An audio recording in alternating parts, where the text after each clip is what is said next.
Wig, did you just say wig? Wig, okay. I know, wig. I feel that already. Wig, okay. Wig, did you just say wig? Wig, okay. I am ready for my wig to go flying. Oh. Hi, kids. It's Hi. Martyr. And Cate Pepper.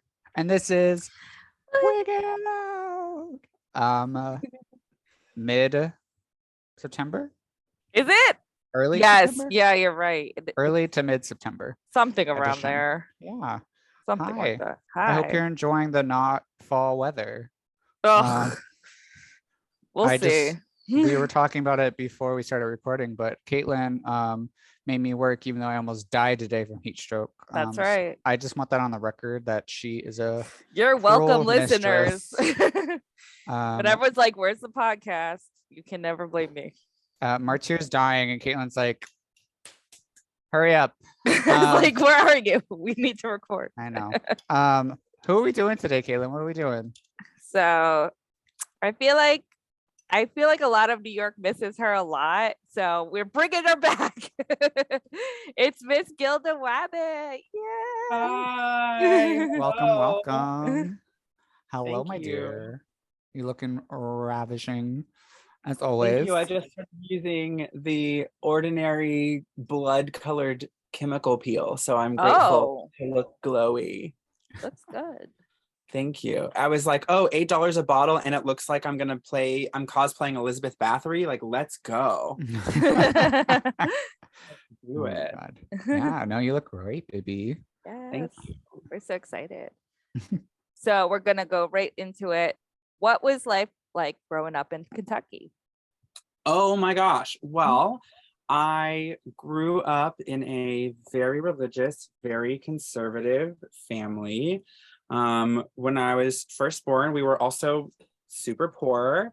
I love to tell the story of like when I was little, my mom was like, oh, we're having movie night tonight. And we'd like go rent like $1 VHS. And instead of having dinner, we'd have popcorn and apple slices. And now that I'm older, I'm like, oh, it's because we didn't have money for real dinner. And so we just like had popcorn like twice a week and she was like, it's movie night, kids. And I was like, we're poor. Then when I was like 7, my dad got a factory job at Toyota. Thank you, Toyota. And we moved to Frankfort, which is the capital of Kentucky, but is like a tiny little sad capital. Like there's really not much going on. Most of the legislature lives in Louisville or Lexington and drives in. Mhm. And so it was like a weird sort of funny thing because I was like this like kid in this little small town where everyone was doing little small town things like, you know, meth labs and trailers and loitering downtown when everything closed at 6 p.m. because everything closed at 6 p.m. Oh my And goodness. we would hang out in like the Walmart parking lot. I remember one of my most formative memories was finding, do you all know the band Him? Mm-hmm. It sounds Yeah. familiar. I mean, listen, they might be canceled. They might be problematic now. I'm not really sure, but I Is found, it everything? right. I found in the parking lot of our movie theater, which was really run down, but I found like a plastic case with a burned Him CD on it. And I just like picked it up because I was like, this is going to be fun. And it like started me on like a little musical journey that like really influenced what I listened to in middle school and high school. So I was like trying to balance like being this like really, really goody two shoes conservative Christian kid for my parents and then like running around with my friends at night and like breaking into abandoned buildings and like loitering in parking lots. There was nothing else to do. Oh my God. Sounds like home. Love it. Yeah. Small town vibes. We I get love it. it. I get it. So how did you end up getting into drag? Was it young? Was it when you moved? What happened? Yeah, it definitely wasn't young. Well, drag wasn't young, but like gender stuff was super Mhm. young. Like literally my very first memory is me at like 6 years old crying in my bunk bed to my mom and being like, if I was a girl, you all would understand me better. because I'd gotten in trouble by my dad for like playing with Barbies. I got in trouble for playing with Barbies while I was watching the Brandy Whitney Houston Cinderella when I was 6 years old. I was like, this is the trans experience, deeply. And so and in middle school, I had an English teacher who started a theater program at our middle school. And at the time, the movie of Rent had just come out. Oh yeah. And my mom was always like a musical theater girly. And so I think she was like sort of like low key, like trying to be like, I get it that you're a queer, like I'm gonna give you musicals. And so she like let me watch the movie Rent. And then my theater teacher was like, we're gonna start a theater program. And I was like, I must do the thing that the people in Rent are doing. And so I started performing. And it was funny. It was always this way for me, but like even my very first show, we were doing some dumb fantasy show and I had auditioned for stuff and I like got called back for the king. And then she was like, well, you're not really a great fit for this, so we're not going to cast you. And then like 2 weeks into rehearsal, the guy who was playing the king like dropped out because he was like, we're not going to have teleprompters. And she was like, no, it's live theater, you dumb middle schooler. And so she was like, well, Gilda, she didn't call me Gilda, but she was like, well, Gilda, you're around and you're easy to work with, so I guess you should do this. And so I just like kind of got thrown into it with like no experience and like a bad audition. But she was like, I like you, so like have this opportunity. And that really started my performing. And I ended up going to school for opera, which is like a whole other journey. And then I moved to New York to like do the opera thing. And like truly for the operatic industry in New York City, I was like considered successful. Like I was always in a show. The issue was in New York, you have the bottom of the ladder where no one's making any money. And then you have the top of the ladder where people are like making $30,000 a show at the Metropolitan Opera, and there's nothing in the middle. And so I was working all the time and I was broke. And I would go and drink my sorrows away on Tuesdays at Barracuda. And at the time, Suddenly Seymour was performing on Tuesdays at Barracuda. And one day I went up to her in like sad, poorly applied Ardell lashes and like a smidge of blue eyeshadow on my face. And I was like, ma'am, is this your full-time job? And she was like, yeah, kid, I like pick the music I want to sing. I dance and I sing for people. I pay my bills with this and I'm the star of the show. And I was like, this is it. The answer to all my problems is drag. And so I quit doing opera. I started doing drag. A year later, I was able to quit my day job because I just like fucking hustled my little ass off. And I have not looked back since. And in December, it'll have been 8 years of me working full time as a drag artist, which is wacky. Yay. Congrats. That's huge. Living the dream. Yeah. Well, Thank you. Speaking of drag, I have intel that that this is your current drag name. How did you get your current drag name? And if you want to dead name yourself, please do. Your dead name, old drag name. Yeah, let's go through the dead names. Let's bring it out. Yeah. So my very first drag name ever, which I was supposed to do a show under this name with Britta Filter and Tara Hyman. Grenade. Is she going as Tara Grenade now or Tara Hyman? I don't even know what it is anymore. Tara and Britta. Terra Rising. Rising. Thank you so much. Yeah. I love her journey. Terra Rising. And so I was supposed to perform under the name Amanda, spelled AMANDUH. And I just like thought I was like the most little clever faggot. I was like, Amanda, And then there was a human that I was sleeping with who had just recently come out as trans feminine, and they were like, hey, like that's kind of transphobic. Like, why is it a duh that you're a man just because you have an Adam's apple and hairy arms? Like, that's not funny. And I was like, it's not funny, is it?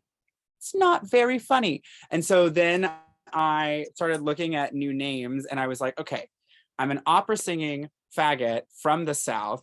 Let me combine Beverly Leslie from Will and Grace with Beverly Sills, who's an opera singer who I share a birthday with, and I love her. And so I became Beverly Leslie Sills. And that's how I started performing in New York City. I did New York's Next Top Drag Queen, a competition under that name. I did So You Think You Can Drag, a big competition under that name. And I realized about a year in that something wasn't working with the marketing aspect of me. And I was like, I bet it's hard for people. First of all, Beverly Leslie Sills doesn't say a lot to most people. It's like two sort of niche like one really It's very reference, niche. They're very niche, both of them. Yeah. And so, and also like at the time I was like drinking really heavily. And so I'm sure when I was drunk at the end of the show and I was like, follow me on Instagram at Beverly Leslie Sills, like no one knew how to fucking find me.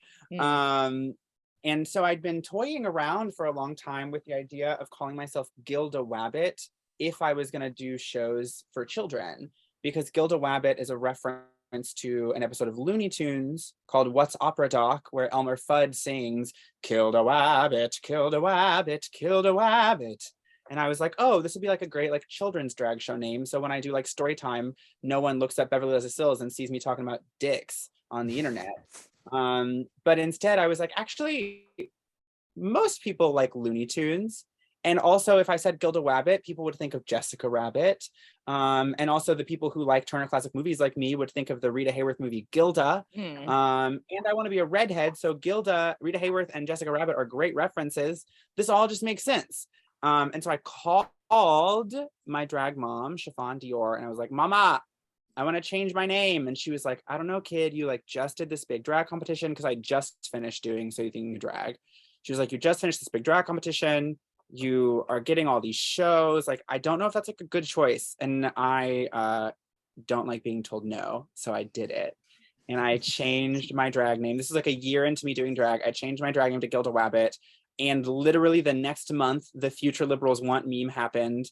And I got a bunch of new gigs. And I was like, well, this was the right choice for me. And it's stuck ever since.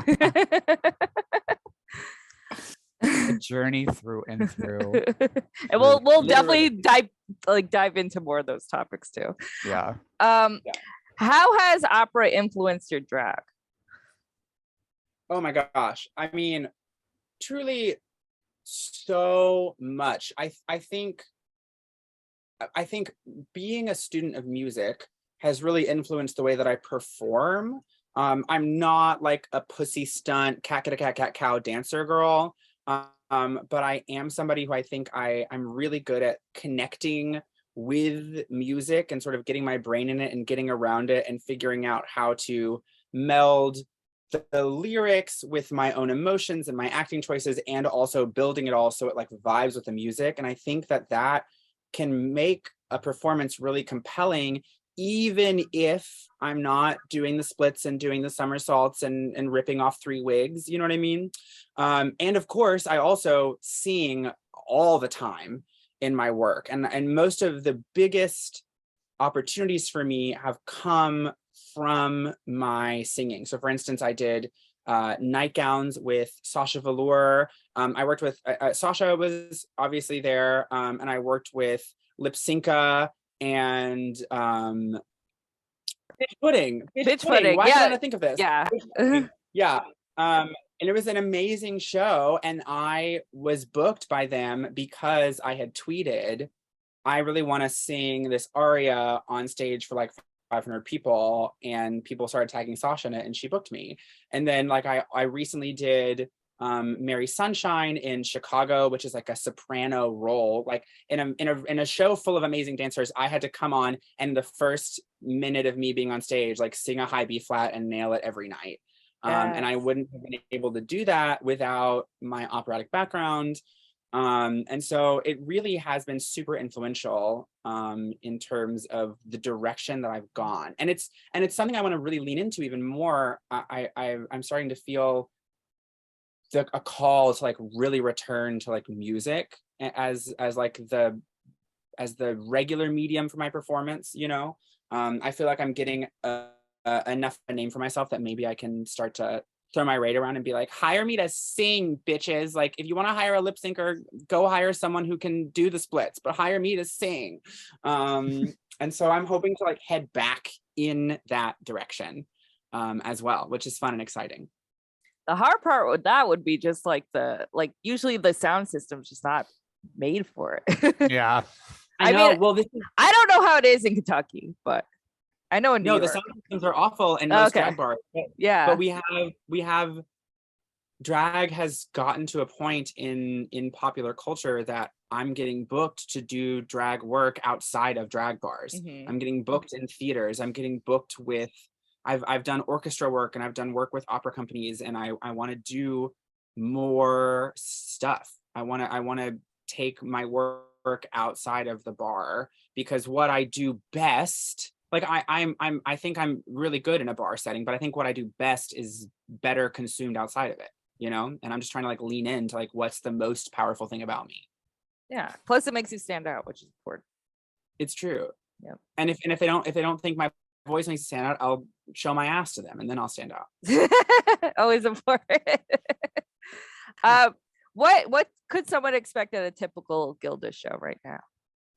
Yeah, so right now I'm working at Play Louisville, which I think people who haven't seen a lot of drag outside of New York will not necessarily know this, but in the South, a lot of the shows are like cast shows. And so it's not like in New York City where it's like one or two people and you're on stage for 2 hours with two microphones between you and you're just going back and forth. There's 7 of us. And we do 3 shows. We do a show at 9, we do a show at 11, we do a show at 1, and I do 2 numbers in each of the shows. And in between, I'm changing costumes every time, and I have to like I can't do the same number in the same 2 weeks, so I'm doing like 30 numbers every 2 weeks, which is like Jesus fun and Christ. good. I mean, What? but New York sort of prepared me for that, because like I was doing right. shows in Astoria, so I was doing like 21 numbers in a night, and now I'm doing 31 numbers in 2 weeks, and I'm like, oh, this is fine. Like, I'm fine. Oh my God. Yeah, Fair enough. Yeah, but I think, well, and I truly think the Marathon Drag of New York prepared me for a cast show in a way that a lot of girls who join casts in the South, who start as like drag queens in the South, are like flabbergasted by. They're like, what the fuck? I have to change my wig 6 times and do different numbers tomorrow than I did tonight because some of the audience will return. And I'm like, this is hard for you? But it's just like a cultural thing. It's just like a cultural thing. But what you can expect to see is I usually sing about half of my show. I try to, if I'm doing 6 numbers, I try to do at least 2 numbers live singing, sometimes 3. And then when I'm not doing that, you're going to get me doing like sexy, vampy stripper stuff. I wear a lot of lingerie. Sometimes if there's a big guest in town, I'll pull out like a really crazy burlesque costume and like actually strip for people. I like to use my powers to make a lot of eye contact and just like make people's panties drop. And I've gotten really good at that. And so that's what you can expect. You can expect me to sing my fucking face off, and then you can expect me to ask you with my eye contact to take your pants off. As you should. The And power. on that note, I think we should take our first break. You want to take a break? Okay. Yeah. We'll be right back, kids. Bye. I know. Wig. I feel that already. Wig, okay. Wig. Did you just say wig? Wig, okay. I am ready for my wig. And we're back. We're back. Hey. I guess I'll start. So there's someone who unites all of us in this Zoom call right now, and their name is Chiffon Dior. Tell us about your relationship with Miss Chiffon. Yes, well, I am currently fighting with my life for my place in the will of Chiffon Dior. She likes to use my inheritance of, I don't know, whatever the fuck she has in her life as a threat against me as a child. No, Chiffon Dior is a wonderful drag media mogul. out of the New York area, and she and her bestie, Strawberry, Miss Backstage Berry, Strawberry Fields, were working as press people for So You Think You Can Drag, a competition that used to be produced by Paige Turner at New World Stages. And I was competing and I was robbed. And Who won your season? Vicky Buffon, who, if I'm not mistaken, isn't doing drag anymore. No, as far as I know, no. Yeah, most of the girls who've won against me in drag competitions are not having a career, and that's okay, because I am. And Strawberry and Chiffon just really liked me, except for the fact that I pissed Chiffon off because I always wore green, because I was like, I'm a redhead, I love the color green, and she was like, I'm interviewing you on a green screen, you dumb bitch. And then she was like, hey, do you want to be my kid? And I was like, sure, adopt me, please. And now she hears from me on holidays, and I feel like a regular child. Just like, I'm not present except for when I need something or on holidays. She's always like, who's going to be the first to wish me a happy birthday? Then she gets very angry. The past 2 years, motherfuckers. I'm a good kid. I'm a good kid. Good. Unlike some of her kids.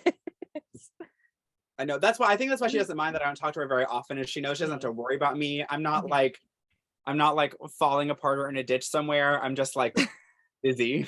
And you don't have any grandkids for her, so I think that's why she also likes you. I do have. Oh, you do?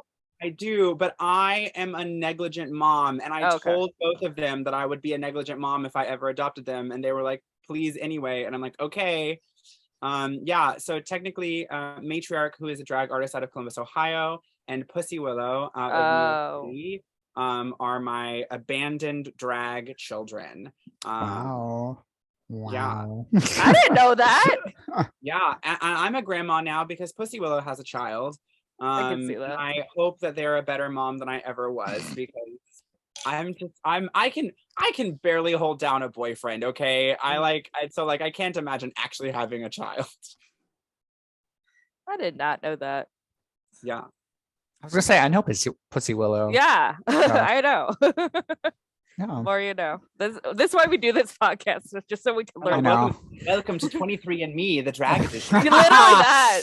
Well, Chiffon had like the extended family of Chiffon. I don't even know who half these people are. I'm just like, sure.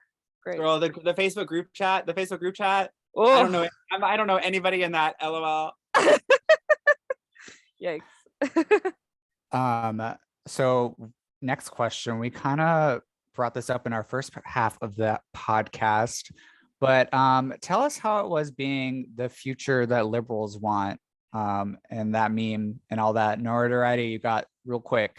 How'd that? Well, first of all, not a motherfucking hoe on any motherfucking social media tags me in that shit.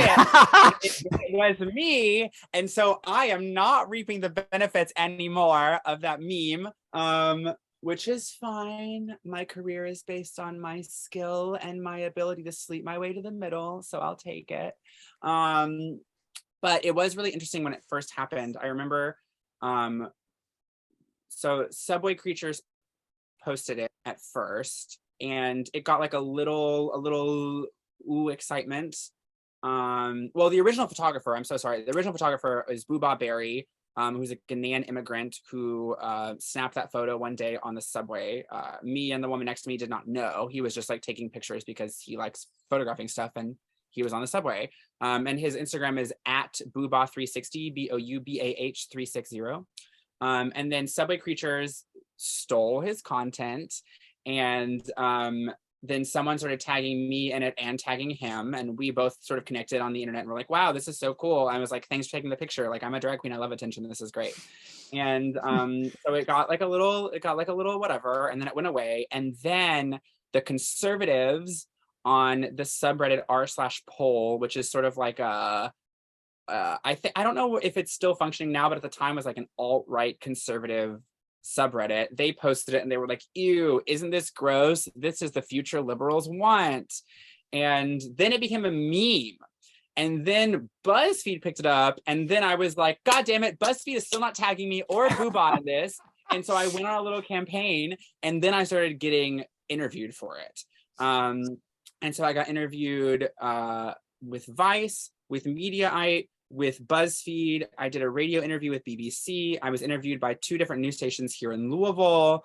And it was really a cool moment.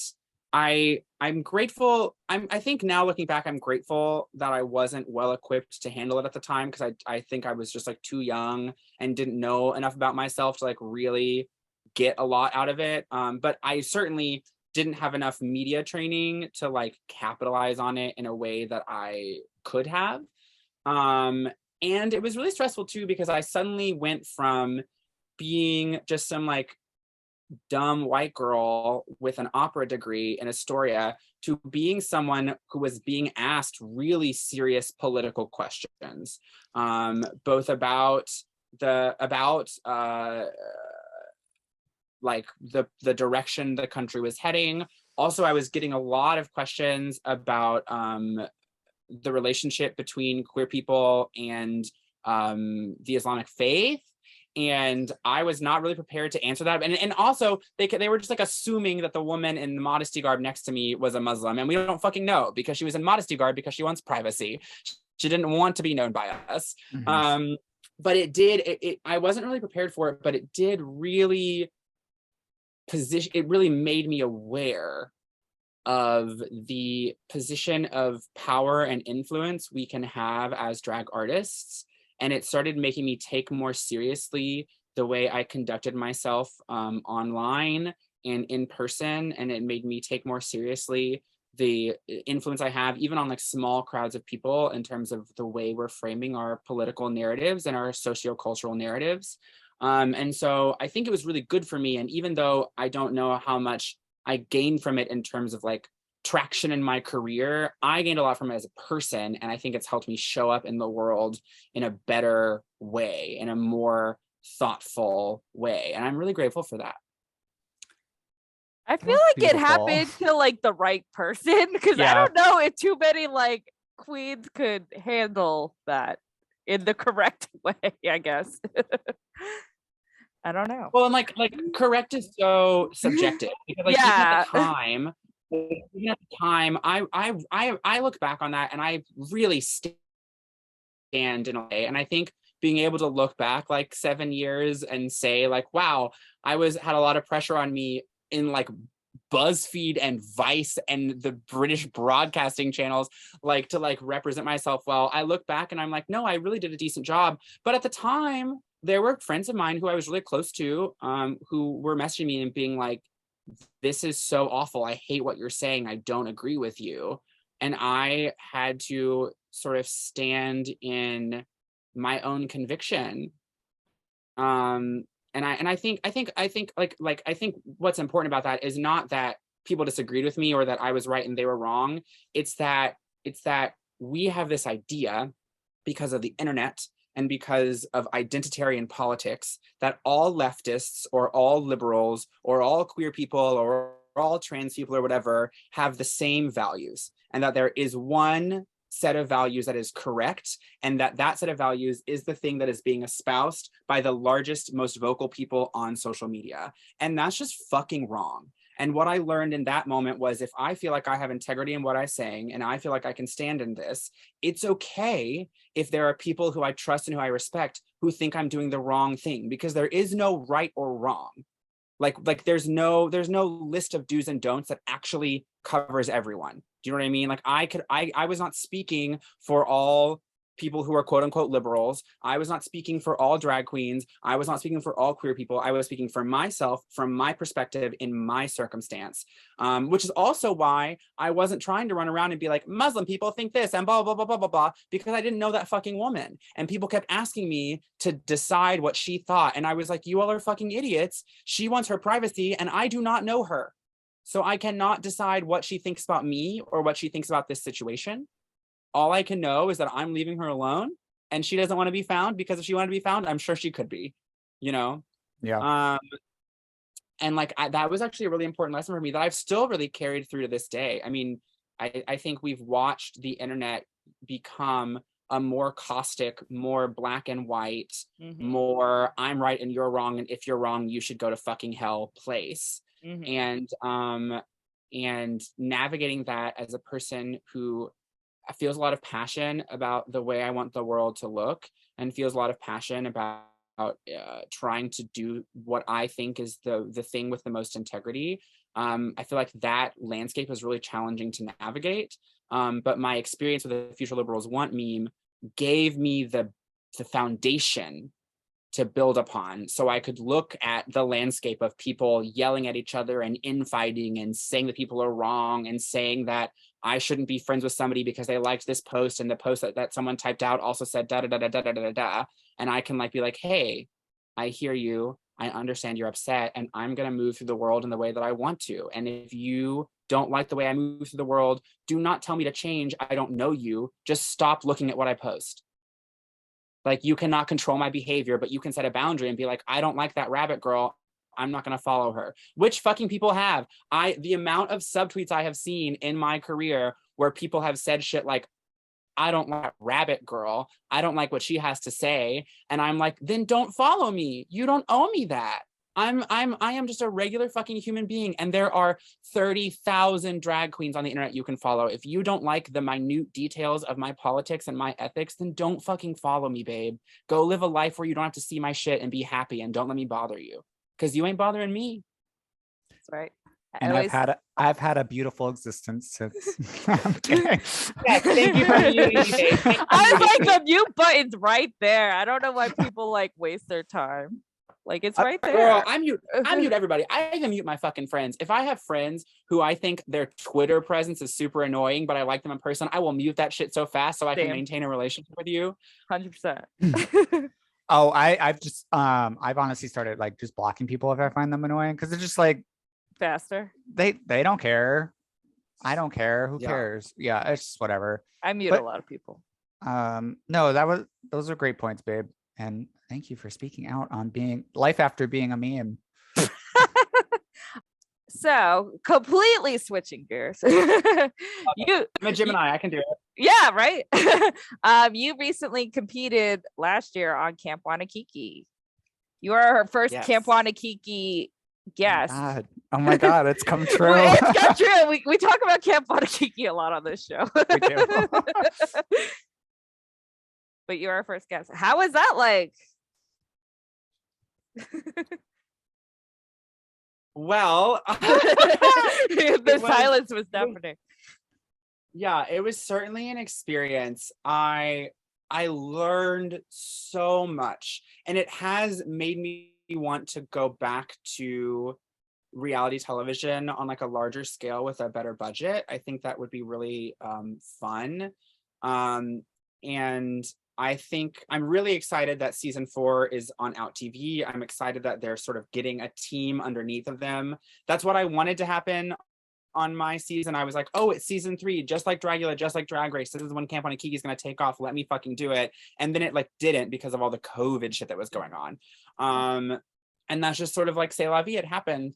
But Camp Wannakiki really clarified for me a lot about who I was as a drag artist. It was the first time sort of publicly that I was on something and I was like talking about the gender journey I was going on. I had also just gotten divorced, so I was talking about that, and I got there and it clarified for me that like I am a drag queen who is funny and who wants to look beautiful, and that is the place from which I can do my best comedy, and that's not what they were looking for. I could see it. Just not looking for. No, because I was watching your episodes today, so I was like, I don't know, this judging sus. Yeah, well, and like it's really funny because I have done a bunch of competitions in my drag career, and the two most influential for me were Camp Wannakiki and So You Think You Can Drag, right?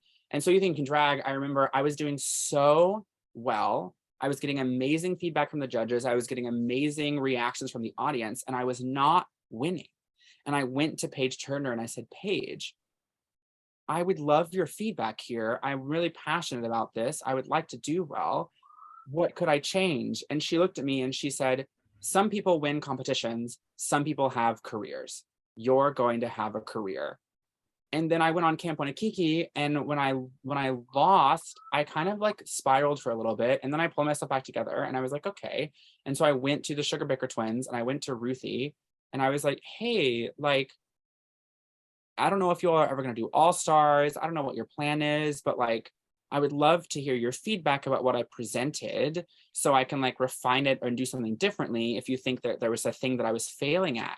And all of them looked at me and they said, no, we were fans of you before you were on the show. We were fans of the work you presented on the show. We loved everything you did. And at first I was like, what the fuck? Yeah. Like, why am I not still committed? And then I thought to myself and I was like, you know what? They have a really specific brand and I do not match that brand. And that doesn't mean that I'm not good at what I do.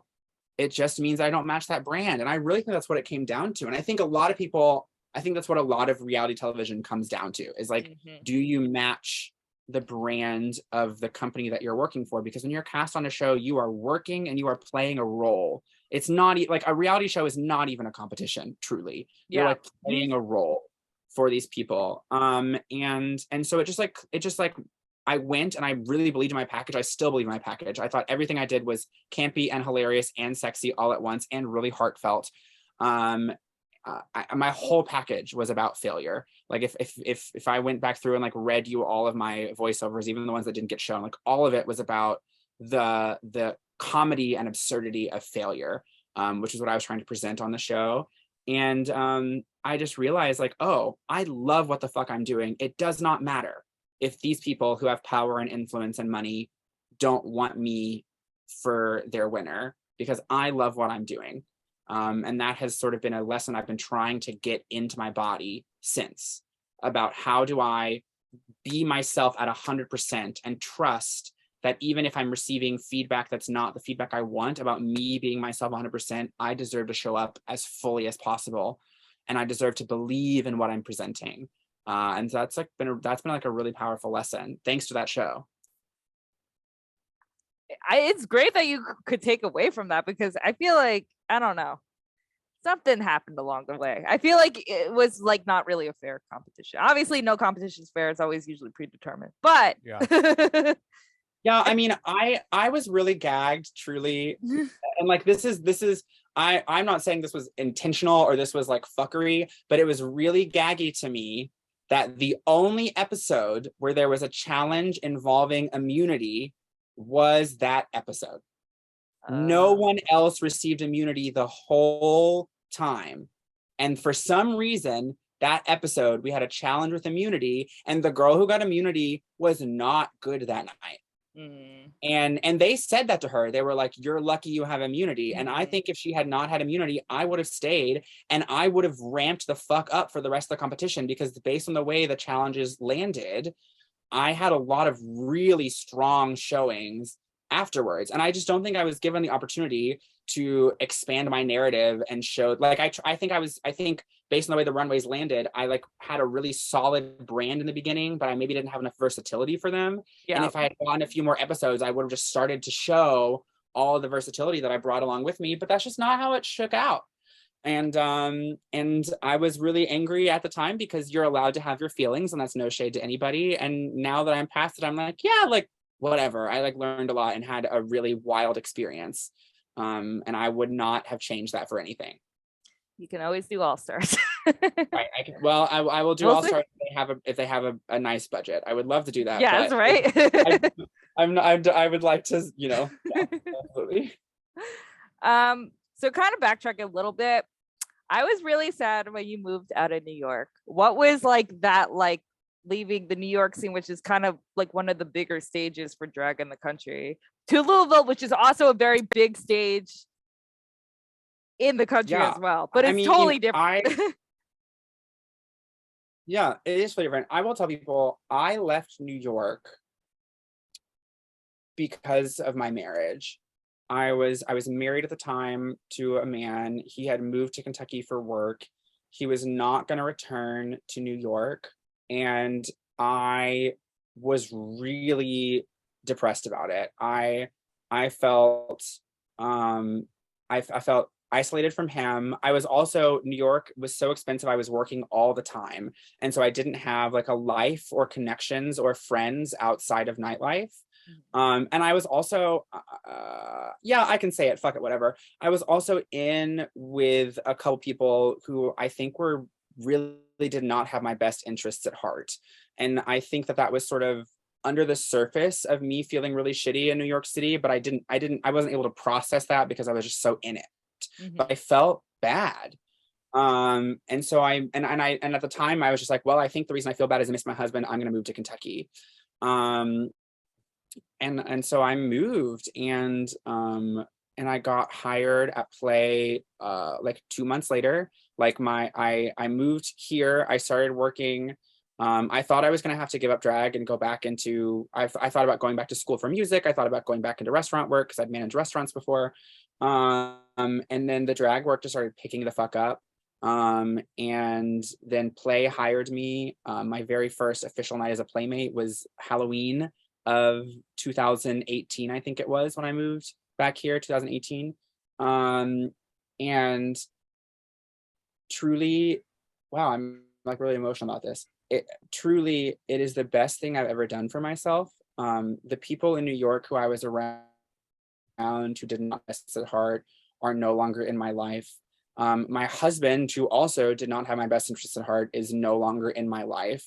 And my career and my relationships and my relationship with myself are all so much better for it. I've had more opportunities in theater and music here than I ever did in New York. I'm getting paid way better here than I ever got paid in New York City. I have an actual work-life balance now where I'm not working every fucking day. I have friends who have nothing to do with drag. And I tell drag artists all the time, I'm like, if you want to be a successful drag queen, do not just keep your eyes on the drag scene. Do not just reference other drag artists. Do not just be friends with drag people. You have to have a life outside of drag because your audience has a life outside of drag. And so if you cannot connect with them by being a whole ass human being, you're not going to get very far and you're going to burn yourself out. And I remember when I left, a lot of people were like, why the fuck are you going to Kentucky? Why the fuck are you going to Kentucky? And now I'm like, if anyone ever messages me, they're like, I want to leave New York. I'm like, fucking do it, babe. There are a million drag queens in New York. There's always someone there to take your place. It's really hard to feel valuable and feel cherished when you're in New York City. But there are so many scenes around this country that want good drag and appreciate good drag, where you can go and you can feel really supported. And as an artist, you might have a better time there. And that's been my experience. And I don't think people realize who are in New York, like, at least because I've done just so much research about drag around the country. Like, the Louisville scene is like pretty big. Like, it's very well respected and like just like a kind of a big deal, especially being a part of Play. That's like probably the biggest like nightclub in that area. So well, it's also I've worked all over the country, and truly square footage wise and stage wise, it is the biggest drag bar physically in the country. I can see that. Like Parliament House had nothing on this, like Roscoe's has nothing on this, all these big fucking spaces that people are like, oh, like Showgirls and WeHo, you know what I mean? Yeah. None of them have stages like us. None of them have lighting and sound systems like us. And like, that doesn't mean that we're like the best show in the country. That's not for me to decide, but it does mean that like it's an amazing privilege to work at Play. And I take it really seriously, and I work my ass off to put on a good show for them. I take having fun very seriously, which I think it's a really good time. Well, some of my favorite like drag performances that I've watched online were all from Play, because like the videos are really good and like there is so much space on this stage, and I feel like there's like a good audience like stage balance. Like I feel like the art, like whoever is performing actually like has space to like perform. You don't see that really anywhere else. Yeah, it's really funny. It's really funny when like girls who started in New York City who like got on Drag Race and are touring come to Play, and they're looking at me, they're like, what the fuck, this stage is so big. And I'm like, yeah, baby girl, get ready for your cardio. Like, I know you've got a 10-minute comedy mix, but you're not standing on a square little soapbox. You're like on a huge stage. You got to go. Good luck.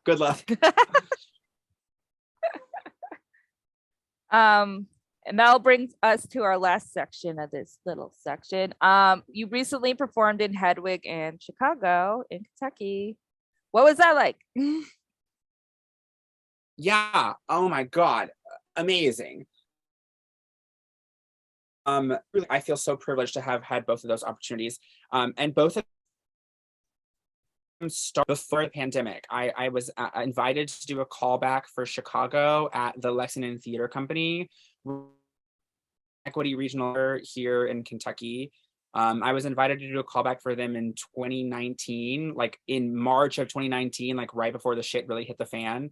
And then the Hedwig thing, the production company Drag Daddy Productions that I work with here in Louisville, they were talking about doing that with me before the pandemic started, and then all the shit hit the fan, and I was like, fuck, like I like things laid out for myself for the year that COVID really destroyed everything.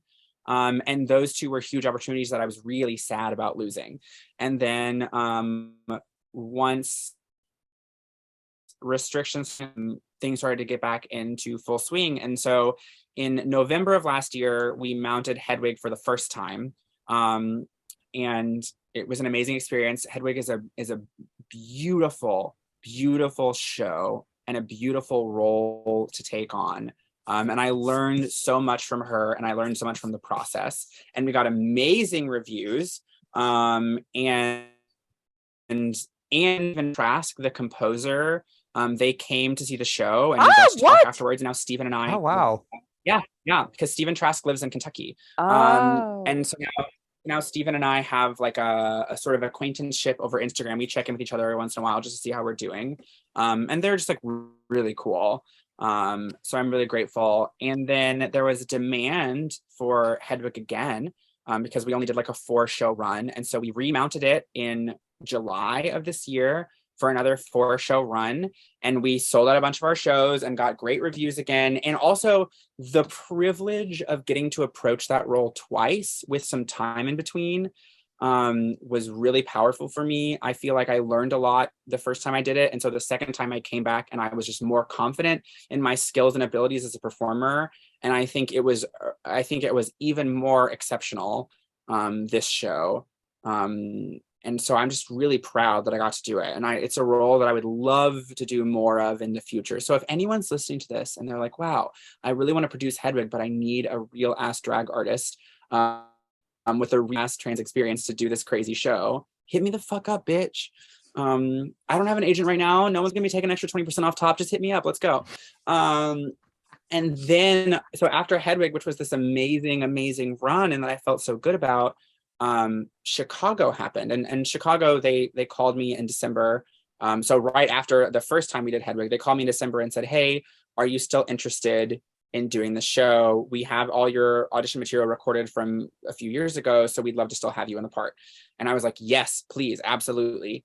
And Chicago really hit me over the head because I was suddenly in a room full of actors from all over the country, including almost all of our leads had Broadway experience. Our Velma was like literally took time off from The Music Man, which is currently on Broadway, to come do Chicago.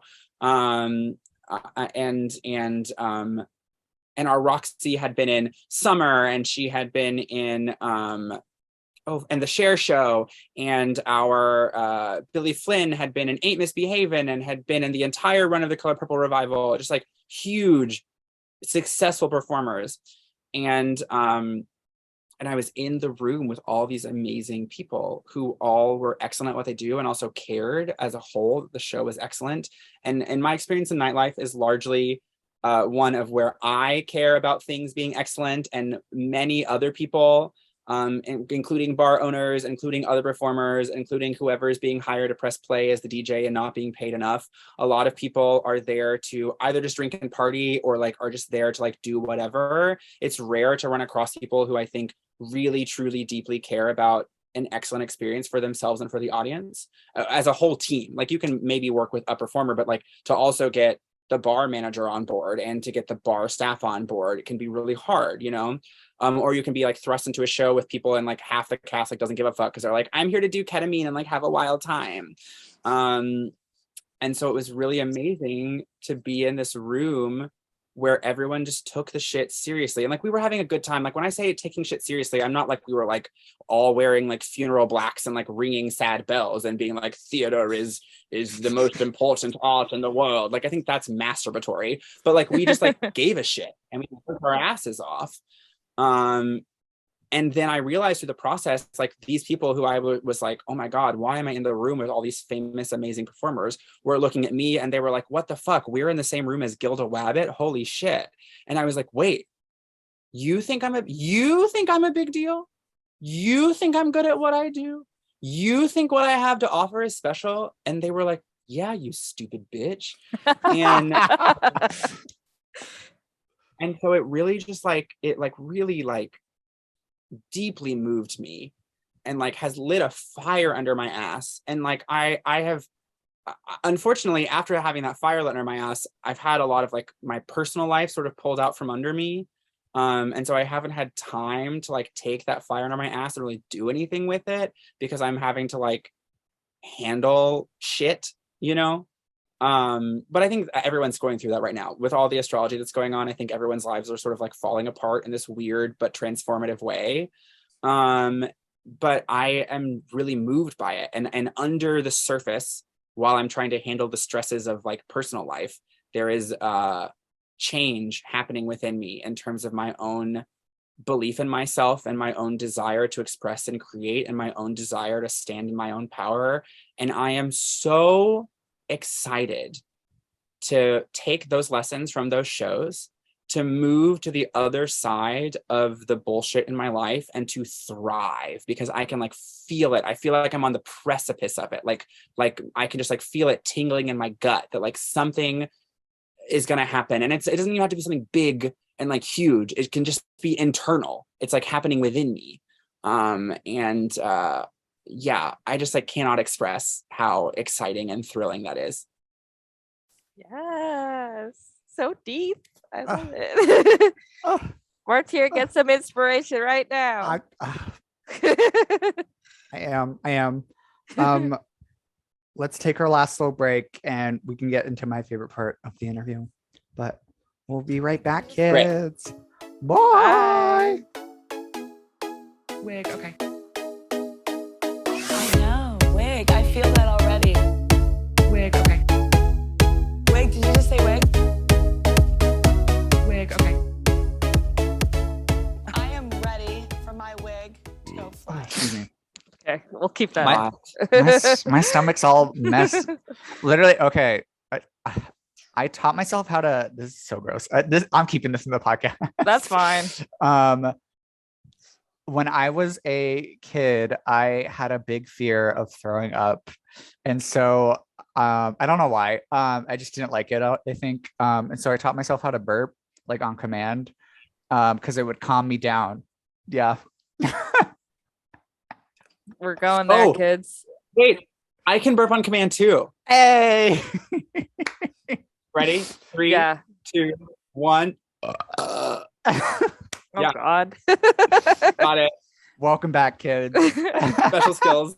Special Things skills I can't do and I don't know. want to. Okay. I think usually this is my least favorite question, but you've done this, so I'm interested in your answer. But Gilda, do you think you'll ever go back to reality television? You kind of said you might go back if they have a better budget, but what about some other reality TV shows or TV in general? Yeah, I mean, I think that I am a really solid fit for shows like Drag Race and Queen of the Universe in terms of what I bring to the table. I think if I were to be invited back to Camp Wannakiki, I would have to decide if I was going to really stand in the work that I do or like cater to what the show is asking for and decide what that would be, if that would be worth it. Sort of same thing with Dragula. I think there's like a world in which I could do a show like that, but I would have to really expand my boundaries. But I really respect what the Boulet brothers have built. And in terms of any other television, truly, I had such an interesting time creating TV, and I would love to do it again, whether it's scripted, whether it's not. And like, I just like, yeah, I like working with people. I like doing the work. And so I don't want to like go on reality TV to like win. I want to go on reality TV to like make good TV. And if I happen to win along the way, sick nasty, great. But like if I don't, that's okay. Cause like I just want to make good fucking TV. I want to have a good time. I want to meet other artists and be inspired by them. I want to learn about myself. I've never done a competition to win. I've always done a competition to grow. And that's what's happened to me every time I've done that. And I'm just like really thrilled about it. So yes, I would do more television. And yes, if you want me to audition for your Netflix pilot, please hit me up. Thank you so much. I feel like Queen of the Universe would be a really good fit for you. That's just my yeah. I mean, I would be so excited. I really enjoyed season 1. I've seen on Reddit the rumors that they're filming season 2 right now, so that would be super fun. I'm excited to see it. And I'm friends with some of the girls from season 1. Ada Vox and I are nice and friendly. Novazar and I were really close when I was in New York. There's just like a lot of amazing talent that came through that. R.E.B. Cassadine is so brilliant. And so I would love to be a part of that brand, certainly. I don't know if I am a good fit for them because like I am like an opera singer, musical theater girly, and they're more like we want someone to like riff and run and star. Yeah. But if they want someone to come on and sing their face off and then get kicked off in 3 episodes, I'll do it, girl. I'll sing 3 arias and get kicked off. I don't mind. Tell my story. I got divorced and now I'm microdosing estrogen. Let's tell that story, okay? Let's go. Hey. We love to hear. Do you have any future upcoming projects to promote? Yeah, so right now I'm still working with Drag Day Productions here in Kentucky. We're doing Snow White and the 7 Drag Queens with Dusty Ray Bottoms. In December. We're doing Alice in Derbyland in April, and we've secured the rights and we haven't set the official dates, but we're doing Jesus Christ Superstar next summer, which is very exciting. I am anything else big that I'm doing? Not anything that is like currently being talked about, but I certain some of my own projects. I released a calendar last year, and I have sort of revamped the workflow I did for that. And so I've been working on a calendar, obviously not for 2024 again next year, which is really fun. I love being a little model. I want to release music, and like not like my own music. I'm not a girl who's like a songwriter, but I want to like do great covers of really beautiful songs and be that girl. And I'm sort of working with a team of people around how do I get into recording, and what setup do they have, and how can I bring something fresh and unique and good to that. So yeah, not a lot of things on the table listed right now, but a lot in the next year that I'm excited about. What's the best advice you've been given in drag? Yeah, so like Paige Turner's advice to me of like, hey, some people win competitions, some people have careers, really just like changed a lot for me. I stopped worrying about competing with everyone and just started worrying about myself and doing a job. And that just like really changed a lot of how I approach stuff, and I think I'm much better for it. I believe it's my turn, Caitlin. It's your turn. Is it my turn? Oh. Sure. Oh, Miss Gilda. Can you tell us a crazy, salacious, never been heard before, scandalous tale from nightlife? Yeah, I absolutely can. So I used to, wow, it's going to be really easy to know maybe where this is, because the bars that I worked at regularly were small in number, but I used to work at a bar in New York City as one of their regular drag queens, and they also hosted a private nudist party. And that private nudist party was explicitly not a sex party. It was like a naked get together in a public space where you could drink. And I had a group of friends. This was like back in the height of I'm now in my like, I want to be tender with you and slutty with you, so we have to know each other. But at this time, I didn't care. I was not discriminatory. I would fuck anything that moved. And so a group of friends and I would go to these nudist parties and then go back to one of our apartments and have like an orgy, right? Just great fun. It was so good. And so on this one night, we were pre-gaming, and then we went to the nudist party. And this time the nudist party was at the bar that I worked at. And so the bartenders were like, oh my God, Gilda, how are you doing? And because I was Gilda Wabbit and I was friends with these bartenders, they were like pouring me more shots. Oh no. And then I blacked out. Oh no. And I came to when one of the bartenders tapped me on the shoulder and he said, Gilda, you've got to leave. And I looked down and one of my friends was fucking me on the stage at the bar. And the bartender was like, this is not a sex party. You've got to go. And so we all left and we went back to the hotel and we had our little, or the apartment, and we had our little orgy, and it was a really good time. And then I texted the bartender the next day and I said, hey, I'm really sorry I had sex with so-and-so on the stage. Like, thank you for stopping me. I know it's against the rules. And the bartender said, Gilda, you did not just have sex with him. I was stopping you because I realized you weren't going to stop because he was the fourth guy who fucked you on that stage. So I was just like blackout drunk, ass in the air, like, who wants it?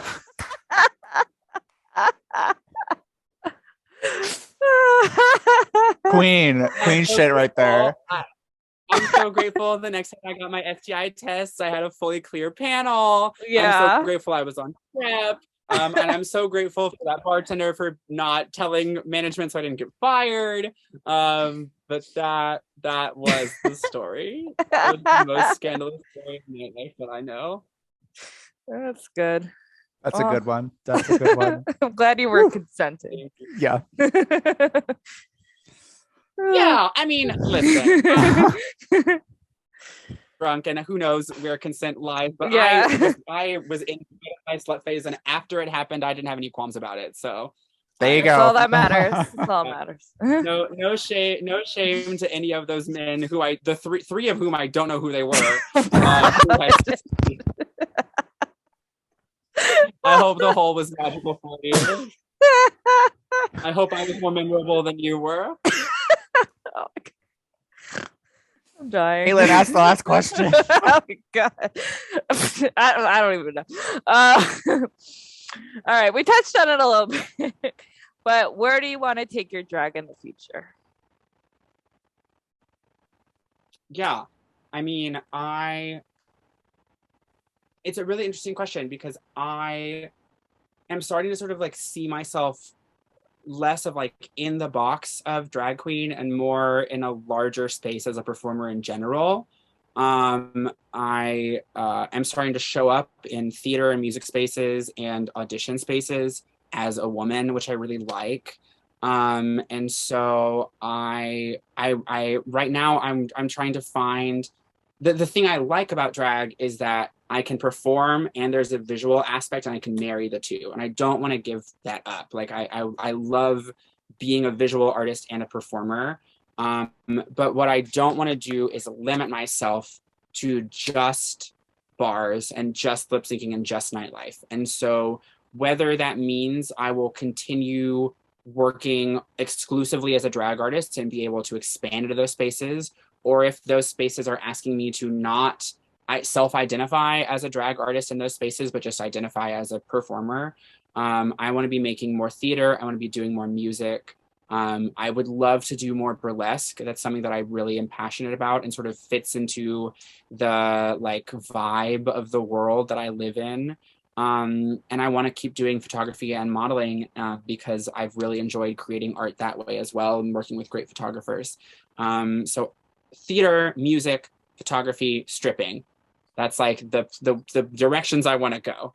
And right now there's a lot of cool stuff on the horizon, and there's been a lot of cool stuff in my recent past that makes me feel like I've got the momentum to keep that up. And so I'm very, very excited about it. I can see all of that for you. 1000%. Thank you. You put the work in, you know? Baby, I have laid the groundwork. I'm just waiting for someone to pick me up and say, this is our star, let's go. That's right. I'm sure they will find you. I am too. Well, thank you so much, babe, for joining us. It's been a real treat.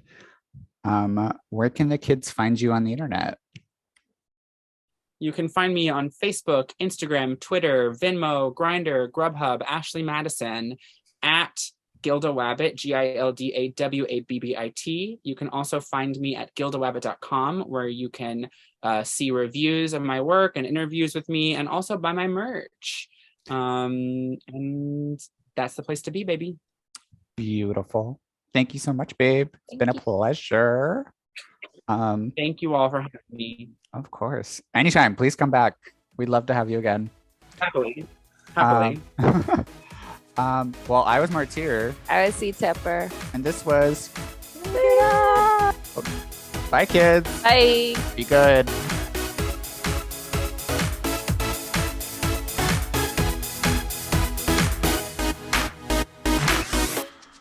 I'm C Tepper. You can follow me on Instagram at CTEPPER and read my book, The State of Drag, where I interviewed 175 drag queens from around the world. All proceeds go to charity on Amazon.com.